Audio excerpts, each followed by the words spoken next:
a channel support standpoint, like I said, you should recognize at least a couple of these names. If not, just based on where you're located, you can see the person you should be contacting with any opportunities.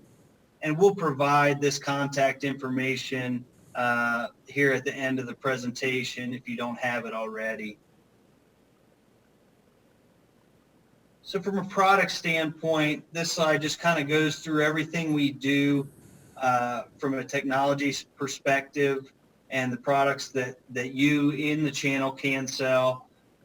So from security, IT managed services, cell phone boosters, Wi-Fi, TV, voice, contact center, data, really across the board, you can provide a complete solution for your client, and again, put it under one billing umbrella and make it very simple for them. And then some verticals that we've seen some real good growth in are there at the bottom, just to give you a kind of feel where we work really strong in some of those vertical markets. So now I will turn it over to Chris at this point to go through some of the vulnerability scanning details, and we'll go from here. Thank you, Chris. All right. Hopefully everybody can hear me okay. So really quick, just to cover kind of what is a vulnerability, right? So, any computer network device, or, really any device on the customer's network that has any type of software in it or firmware could potentially have different weaknesses or vulnerabilities that could be, exploited by a hacker, right? To either gain unauthorized access to a system, to their environment in general, to customer data, or even just to shut it down, right, and kind of perform a denial of service on that device. So, many times these vulnerabilities are just missing patches or things that are misconfigured, or out-of-date systems or software, things like that. Sometimes it's just poorly coded software. Right now we're looking at a bunch of companies out there in the world that are still running Windows 7 and Windows 2008 that are going to be into support come January, right? So there's a lot of potential there for once we stop patching those systems. But many times, fixes to those vulnerabilities are just things like that, something as simple as applying patches. Sometimes, again, it is configuration work that needs to be done. So our vulnerability management program, what it does is it goes out there and it scans these devices on a network.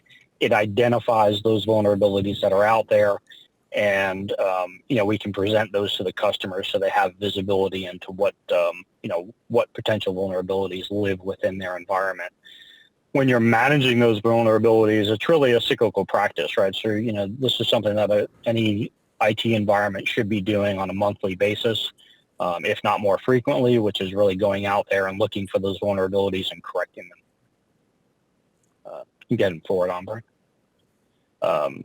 So again, our managed vulnerability program, and we also include our remediation services in ours. So that's really kind of what sets us apart from what you're going to see out of most people out there in the world today. Is there's a lot of other companies that sell vulnerability scanning, and what that tends to work out to is the customer pays for the scan, whether it's monthly or sometimes quarterly or sometimes even just annually. They generate a big, huge report. They dump it on the IT guy's desk, and usually he's overwhelmed, and it sits there, and they do nothing with it, right? I mean, every once in a while they'll fix a couple things, but a lot of times it's just, this overwhelming mountain of data. It's not unusual for these scan reports to come out to 300, 400, 500 pages long. So, when you're, especially in a smaller environment or even a decent-sized environment, when you're that person that's in charge of running the IT for the company, a lot of times your time is just buried in the day-to-day work, right? And you can't always go through those proactive things and review a huge report like that and start working on correcting all of those. So what we do as a service is, not only do we scan, and we'll provide the report to the customer if they want to see it, but really we analyze that report. We help prioritize those vulnerabilities and determine which ones are the most critical ones to take care of. And then we actually complete the remediation work, right? So if that's deploying patches or maybe just instructing the local IT team of what patches to deploy, or reconfiguring devices. And, sometimes it does come down to a recommendation of, hey, you need to upgrade this software, or you need to replace these network devices. It just really, again, depends upon the issue that we might recommend for that remediation. So overall, from a process perspective, we would typically do a scoping call with the customer to understand what their environment looks like, right? And typically that's just gathering an inventory of IT assets, right? So understanding how many IP addresses they have on their network. We would quote the service out. Once they do that, we go through an onboarding process, which is deploying our scanning software within their environment, that software installation piece. We would perform the scans. Again, we would consult with the customer, and depending upon their environment, most of the time what we recommend is that we scan at least once a month. And we typically scan like on a weekend, something that it typically doesn't really impact the network to do a scan. But just from a safety perspective, we tend to scan off hours and, not during non-peak business hours. We gather the report, we review the report, internally and with the customer, and then we create an action plan to remediate, right? So, from 4 on, we're kind of doing cyclically every month over and over and over again to make sure that we actually, continue to scan and remediate those issues as they come out. Deborah. So this is kind of what just a generic high-level overview report would look like. We'll see different vulnerabilities and what their levels might be, right? So whether it's just a low, medium, high, critical, or even ones that are known to be exploitable. We get the details on those. I mean, here is just some summaries, and we show what assets those apply to. Again, this is just a very high level. The detail report has got all of the information on the specific vulnerability itself, what steps can be taken to remediate it, different things like that. So before I keep going here, I just want to pause for a second and give everybody a chance to maybe ask any kind of questions about the program, or any questions that I can answer before we keep on. Chris, this is Dan Baldwin. I have a question. And it is, do you guys provide managed firewalls? Yes. Yep. We do have a managed firewall program as well. And so I would imagine this program can work with or without the managed firewalls. Correct. But wouldn't it be better if they had your managed firewalls? Or if they have your managed firewalls, does this service come along with it?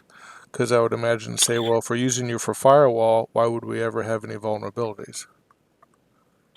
Well, yeah, I mean, the vulnerabilities can exist at a whole lot of different levels, right? So even though you may have a really tight set of firewalls on the perimeter, right, and those are configured, based off of how that organization wants them, there's still vulnerabilities inside that network, right, that could potentially be exploited, right? And, let's say as an example, you got somebody in your main finance person in your finance department, right? Your CFO. If their Windows workstation is not properly patched, there's potential that somebody could take advantage of one of those missing patches on that workstation, right? Even if it's within the office environment and still behind that firewall, you always want to hope that the firewall might catch that attempt to exploit, but it may not, depending upon the capabilities of the firewall, right? And how up-to-date those signatures might be, or if even that firewall vendor has released a fix for that, or a block for that, right? But then you also have the very high likelihood that CFO has taken that machine home, right? Because they probably have a laptop and working outside of your environment, right? At that point, that machine is not protected by the firewall anymore. It could be exploited. Mm-hmm. They come back in the office and somebody could already have some software loaded on there where they have remote access to it, right? So, it's, again, this program is really meant to look at the entire network in itself, right? Not just the firewalls. And then, and if you really think about a lot of your customers, there's probably also a lot of IP devices within their network that they don't necessarily have a lot of control over, right? They could have things like their building management software, right? Or even just building controls that's controlling their air conditioning or lighting, or like we have some pharmaceutical companies that they have a a separate vendor that monitors the temperatures on all of their drug coolers, right? And those are devices that vendor puts in, and somebody's phone's ringing, and that they don't have access to those to be able to patch them and things like that, right? So this kind of gives them a so again, why did we create this? Their IT vulnerabilities, like I said, kind of affect any organization, any size, any industry. There's this PowerPoint I put together probably a month or two ago, so some of these numbers could be updated a little bit, but currently there's 120,000 known vulnerabilities published, right, in the CVE databases. Those are kind of the databases that all the vendors put together to gather this information. In 2018, there were over 16,000 new vulnerabilities, which was a 12% rise over 2017. So when you break that down, that's about 45 new vulnerabilities per day, or 1,300 and some odd vulnerabilities per month, right? So but when you think about it, like one vulnerability, like let's say we've got a new Adobe or a new Microsoft vulnerability that comes out this week. That's one vulnerability, but that could affect, every workstation in your environment, every server in your environment, right? So that, that kind of multiplies itself throughout the organization. So it's really important to know and to also educate, your customers that this really needs to be an ongoing effort, right? It's not just a one-time thing where you check and, okay, yeah, I'm good to go, and right, we're good for the rest of our lives, right? Tomorrow there's going to be new vulnerabilities based off of what we fixed, yesterday. And we commonly see ourselves in that situation with some customers where we may initially start scanning their network and we'll say, look, you've got 300 and some odd vulnerabilities we need to take care of, right? We take care of those, and then next month all of a sudden there's 600, right? And they're like, well, how did we get more the second month versus the first month, right? And it's like, well, again, these things just kind of, they're out there based off of the software that these vendors are pushing, whether it's Microsoft or Adobe or Flash or Java or, the Ciscos of the world or, any of the networking vendors. It's an ongoing living process. So, all right. Chris, one more. Brian, am I taking this one or you? You got this one. I got this one. So, okay. So, why PowerNet for these services? I mean, a lot of this stuff I probably kind of already explained, but, we're very hands-on. We're quick to action to make sure that we're taking care of these things. Again, it's not just a report dumping on somebody's desk once a year for a vulnerability scan. It's going to be an ongoing monthly engagement at a minimum. And, we'll work with this customer to develop an overall security program, right? And make sure that we continue to stay engaged with them. And there's obviously benefits to all of us when we do that. One, the customer is paying an MRC for that particular service. But the other thing is that we also collectively have visibility into the customer's needs, right? So we may do a scan, let's say forward ourselves into January, February of next year.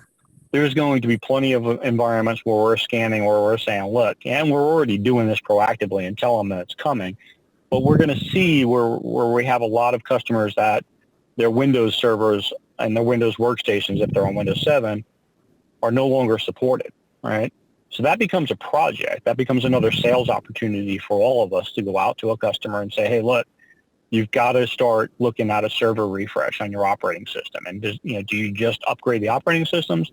Or maybe you also need to look at a hardware refresh, right? And that could be at the server layer, that could be at the networking layer, wherever it may be. So again, these remediation efforts tend to spur a lot of other additional projects. And Brian can talk to this a little bit as well, but when we do that from a PowerNet perspective through the channel, especially if they decide to utilize us for the project work as well, that's all commissionable activities. So that's, there's a lot more potential revenue in this than just the MRC of the scan.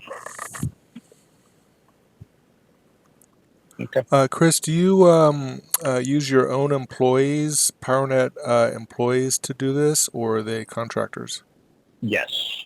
Yeah, we don't, we currently, at least on our technical team, I don't know of any contractors that we have. It's just kind of not a normal practice for us. So most of our like Brian had mentioned earlier, most of our employees from an engineering perspective are based out of either our Cincinnati, Ohio office, our Orlando area, Florida office, or our Panama City office in Florida as well.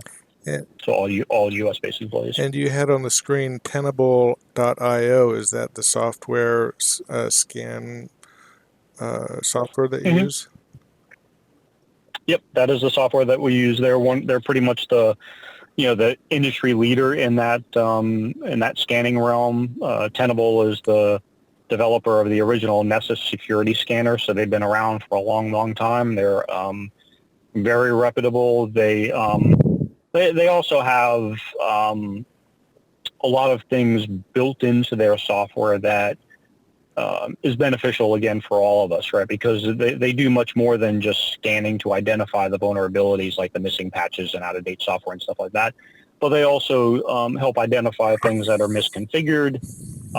Again, they track things like end-of-life equipment from vendors, different things like that. So it's a really kind of a high-end, software when it comes to the solution that we use. And so then the way Powernet uses Tenable, I mean, anybody else who knows how to use Tenable could offer a similar service. And so the real differentiator between Powernet and anyone else is the quality of your engineers using the software. Yeah, I mean, there's two things, right? And you call it our secret sauce, but there's not much of a secret to it. When it comes down to a lot of what you do on security, there's a whole lot of knowledge that goes behind it, behind the scenes. So when you generate a 300 to 500 page report, somebody has to analyze that and really determine what is the priorities to be fixed within that specific environment, right? So there's a lot that goes into that piece of it, just a knowledge and experience basis. But then when it comes to providing effective security in that customer environment, it's the ongoing monthly proactive process that we do, right? So we scan, we fix, we rescan, we fix, we rescan, right? It's constant, right? So it ensures that we're constantly staying on top of new vulnerabilities and fixing old vulnerabilities, but it also ensures that we're engaged with that customer on a daily basis. And we all know from a sales support perspective and customer service perspective, one of the most important things you can do is to be engaged with your customer on a regular basis, right? Because at that point, they don't forget the value that you're bringing to them.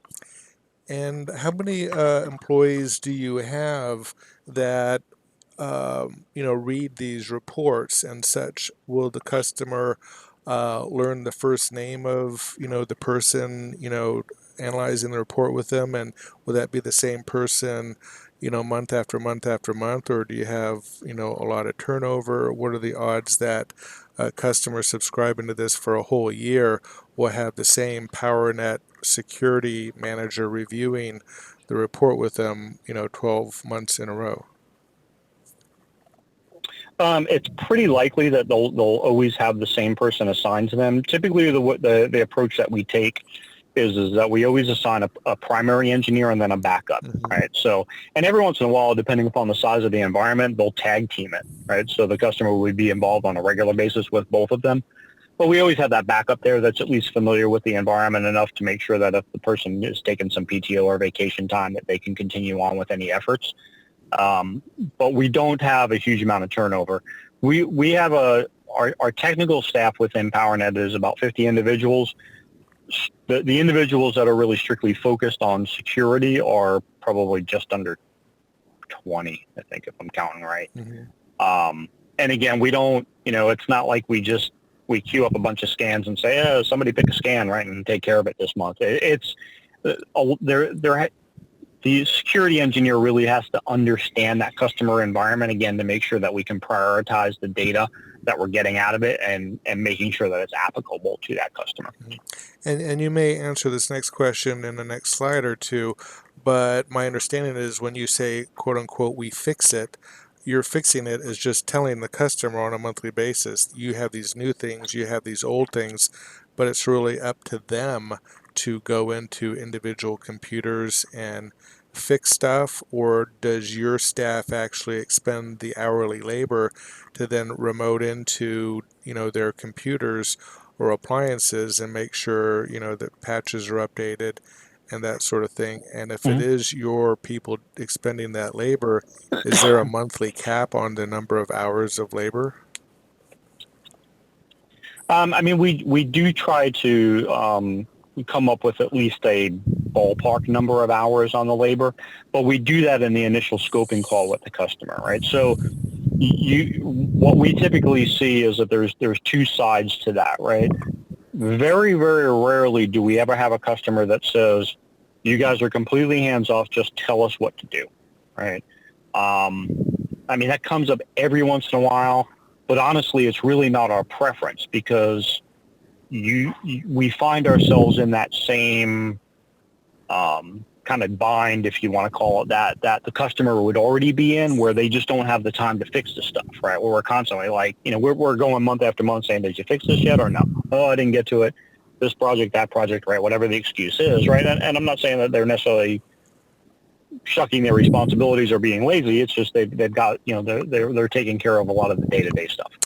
So the vast majority of our customers that we're doing this for, they give us remote access to take care of the remediation work, deploy the patches, make the changes or whatever. And of course, we do that in a very coordinated fashion with them. Right. So if they've got specific change control processes to go through or, specific outage windows when they can do these things, we adhere to that business's needs to make sure that those are done on their requirements. Great, thanks. Cool.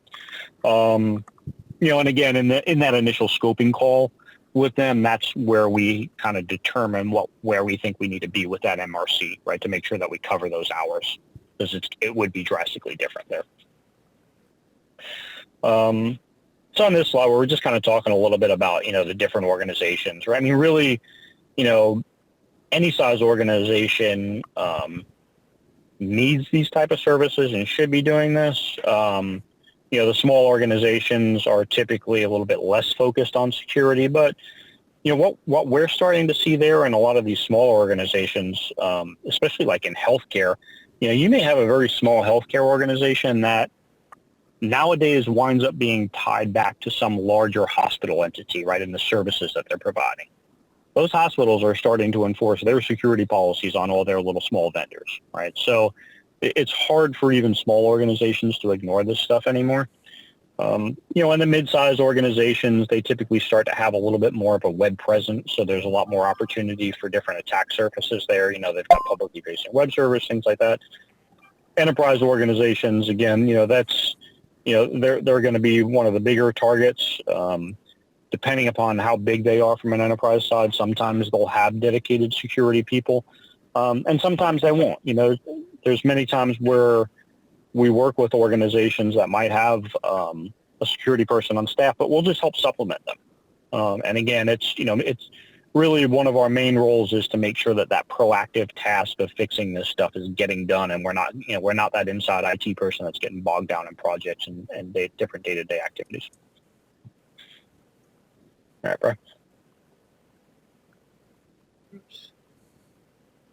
Okay, thank you, Chris. Appreciate that. No problem. And this slide here just talks a little bit about some initial questions that you could reach out to your clients with to kind of give us a general overview of what the opportunity looks like. And then you can then take this kind of information to your agent manager and say, hey, we have a potential opportunity here. This is kind of, the size of the organization, what they're doing today from a security standpoint, what their biggest concerns or pain points are, and if there's any compliance issues that they're dealing with. So just some initial questions worth considering. With the great thing about this vulnerability scanning is it works well to really deepen the relationship with any existing clients you have. And it works well as a door opener for new clients that you may be targeting. So it's a no obligation on this free scanning. So for the channel, we are offering free scanning through the middle of November on getting them scheduled. We can do the work past that, but as far as getting them scheduled, We're looking at to get these locked down by the middle of November. So it is a free vulnerability scan. And what that is going to do is identify what the vulnerabilities look like, as Chris said, within their network.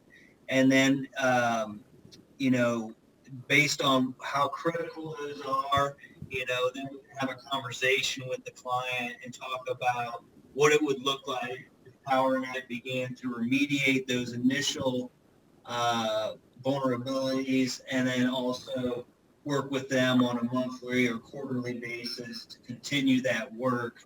And of course, that MRC then is commissionable for the channel on an ongoing basis. I have a question about this scan. Is the Yes. scan that you're talking about, is that the one where you put the software inside their firewall, or is this an external scan where you're seeing if you can, break through their software and hack in? No, so it would be looking at what we'll do is we will offer to the client up to 50 internal IP addresses. So whether that's phones or laptops or servers or desktops, we'll basically ask them to identify some high importance. So like the CFO's laptop would be a good one to start with. Obviously, the laptop of a CFO is there's very important data there. Backup servers that store all customer data or credit card or health information. Those would be good ones. So we'll work with the client and say, let's scan these up to 50 devices, and we'll look at the vulnerabilities that exist on each one. And then that really opens their eyes to what exists in their network today from a vulnerability standpoint. And then we can talk with them about how it would look if we began to patch those, to remediate those, both on an initial basis and on an ongoing basis. Hey, Brian, let me just add to that real quick. We do, when we do those internal devices, we do also set up an external scan. So we would scan for the free scan, we would scan up to 10 external IP addresses. So that's typically the firewall and then any IPs that might be mapped through the firewall, just so we can see what is potentially open to the web as well. But the internal scan is you have to put your software inside their firewall. Correct. Yeah, we would work, either with yourself if you have access to their environment, or someone at the customer site to deploy a small scanning agent on one of their machines. Mm-hmm. And this free scan, isn't that kind of standard what MSPs offer? I mean, to get in the door?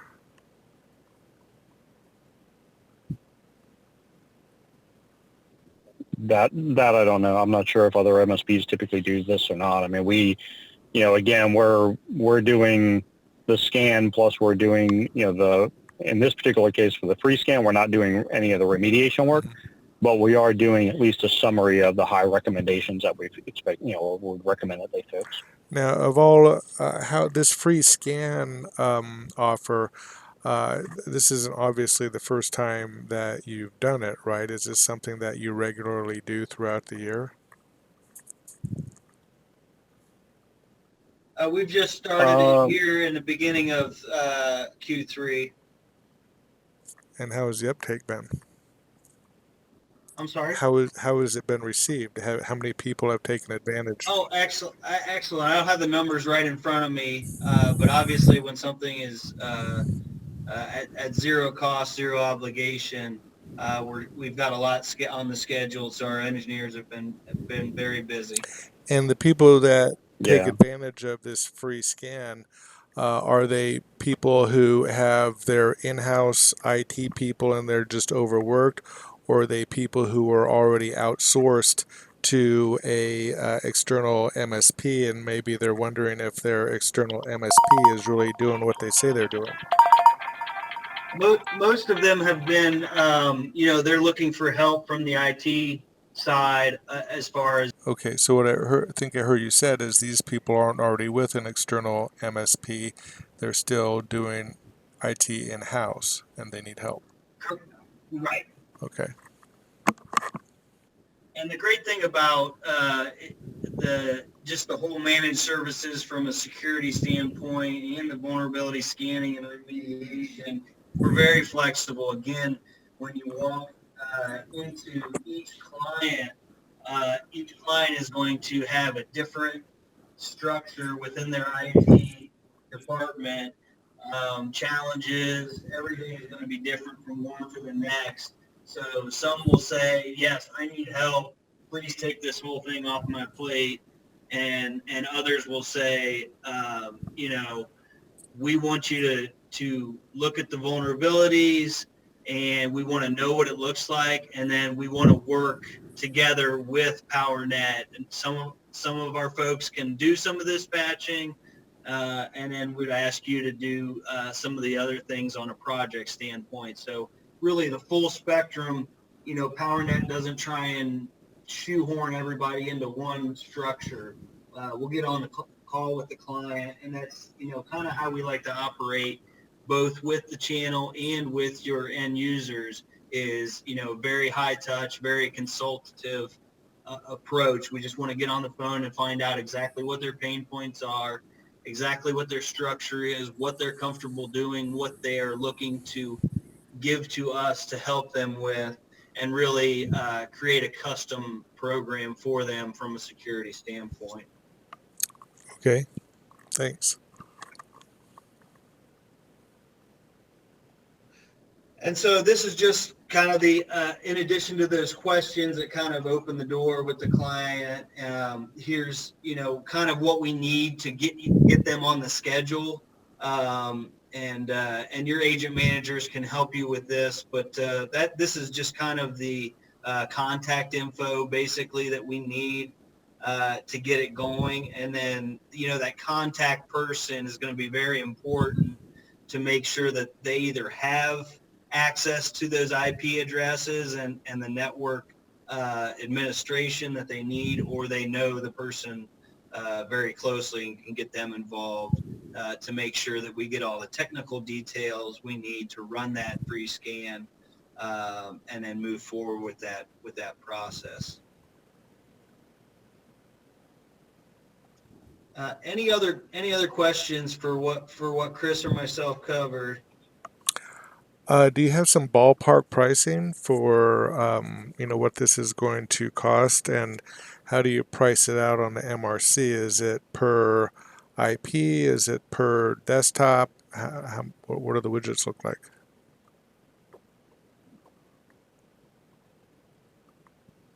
Hello? Yes, Chris. Yeah, sorry about that. I was muted. We do price per IP address for the actual scanning itself, and then, like I said, depending upon what the customer's needs are in that initial scoping call, there's also a pro services component of that. So a lot of it comes down to what they're looking at needing us for on a monthly basis. Would depend upon what that MRC is. Well, can you give us some case studies for if they have 50 employees and 50 PCs? What did that run? Like, I'm trying to think of a recent example that I helped the sales team with. We had a customer with probably about 300, I think it was 325 IP addresses. We were doing the monthly remediation work for them, and they opted to pay for like the scanning software itself up front. Mm-hmm. I think there were somewhere, apologize because that piece of it I wasn't that involved with, but I believe the scanning software was roughly like $20 to $24 per IP address annually. And then our MRC for the remediation work for them was about $1,200 a month. $1,200. Okay. So that's about $30 or $40 per PC. Yeah, per device, depending upon what it is. Okay, so $35 per desk is ballpark, kind of like the same as an expensive phone. 35 per desk. Is that safe? I apologize. I'm driving at the moment, so I can't really I can't do the math on my computer, but that sounds For the about right. ballpark, I suppose that's safe. Again, each opportunity, depending on what they're really looking to do, it, obviously could go up or down. Okay, well, I mean, when I'm selling phones, I let them know, a phone is anywhere from $20 to $50 a month, depending on what you want. If you want managed firewalls, it's anywhere from 100 to, $300 a month or higher. And so people generally want to know what the ballpark monthly price is. Sure. So $35 per month for this sort of security where they're doing the labor is reasonable. Is that right?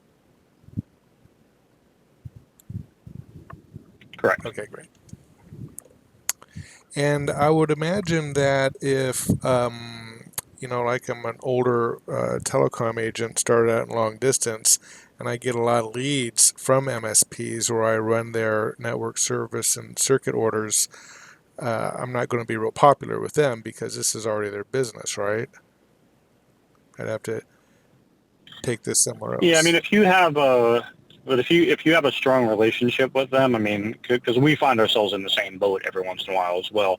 Kind of what we do is we have a gentleman's agreement to review some of the report data with the MSP first, just to make sure there's nothing there that is like glaring that they're not doing their job, right? I mean, eventually, if they're not doing their job, then they got to own up to that. But we certainly don't go about it to throw somebody under the bus. Kind of the gist I'm getting at.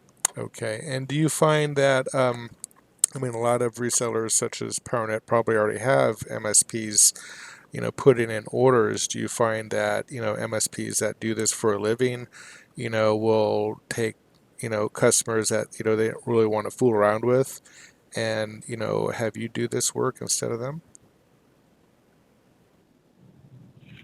I can't really necessarily think about a scenario where they're just like, well, I don't want to deal with this customer. I want you guys to. It's typically more, I guess, probably what we see from an MSP perspective is, typically more of the MSP that is focused and really good at the server and desktop and, help desk support type stuff, but maybe not as well versed at the security side of things, right? And they want to be able to provide this as an additional service to their customers, to kind of bring things up a notch. I think we've probably seen even more interest in those type of folks recently because of some of the ransomware attacks that happened in Texas that were potentially linked to MSPs there. So it's got a lot of the MSPs concerned that they're able to provide proper security levels to folks out there. And, some of the MSPs are more than capable. It's just, again, it really just depends upon their staffing, right, and what they employ or who they employ. Okay. That sounds. Oh, and what firewalls do you guys manage, or what brand is your managed firewall offering? We do Fortinet for our managed firewalls. Fortinet, and that's exclusive. Correct. Okay. Do you do managed switches? Managed switches? Yep. We do managed switches. We have a little bit more of a wider variety on the switch from a manufacturer perspective. I mean, we'll manage Cisco. Fortinet actually has their own line of switches that are more kind of geared towards smaller business, so we obviously do those, as well as Ruckus, Brocade are probably the most common ones, out there that we see. Really with kind of getting back to your question on the firewalls, I mean, the reason why we standardized in Fortinet, especially like with a lot of the other things from a security perspective, is that it requires a lot of training and a lot of maintenance to keep our engineers really sharp at what they're doing. And, on a managed firewall program, we just don't want to be able to kind of dilute that knowledge to have them try to support every type of device out there. And with your Fortinet firewalls, have you rolled out the SD-WAN overlay, or are you still selling a separate SD-WAN appliance? We do offer a separate SD-WAN appliance as well, but we do roll out quite a bit of the SD-WAN in the Fortinets. Okay, great. So then the extra SD-WAN appliance only when the Fortinet can't handle it? Yeah, I mean, there's certain things that some of the folks like Velo and some of the other ones are doing, like with the forward error correction and things like that, that Fortinet is just starting to do. So there was always a little bit of a gap. I mean, I don't want to necessarily call Fortinet SD-WAN light, but it was just call it a less robust version than some of the pioneering SD-WAN players that were out there in the marketplace. But Fortinet, like a lot of other people, obviously saw a lot of opportunity in SD-WAN. It's been a huge focus of theirs to really ramp up the feature set in that. Some of the newer software releases that they've come out with over the last roughly 6 months or so have really closed that gap, so they have some of the things in there like forward error correction, things like that. All right, and then you also do Velo? Correct. Okay, great. All right, sorry to hog up all the questions. That's good for me. No worries. No, that's great. I'd much rather have questions than silence.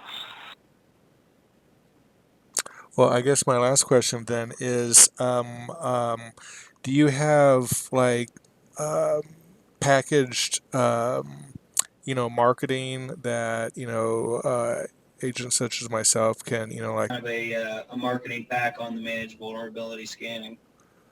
Okay, great. Yeah, because, we can go through our notes here and come up with some, taglines for email blasts and such, but if you've already got stuff that, works out well for constant contact or whatever, then we just soon use that.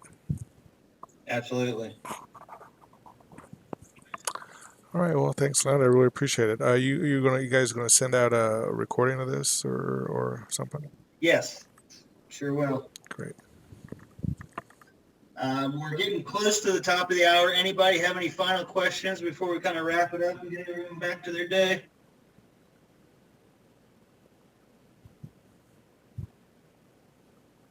All right. Well, thank you again, everyone. Appreciate you coming on. We'll be sure to keep you posted on future webinars. And again, we'll get that information out to you as far as the managed vulnerabilities and some of the tools and marketing you can use there.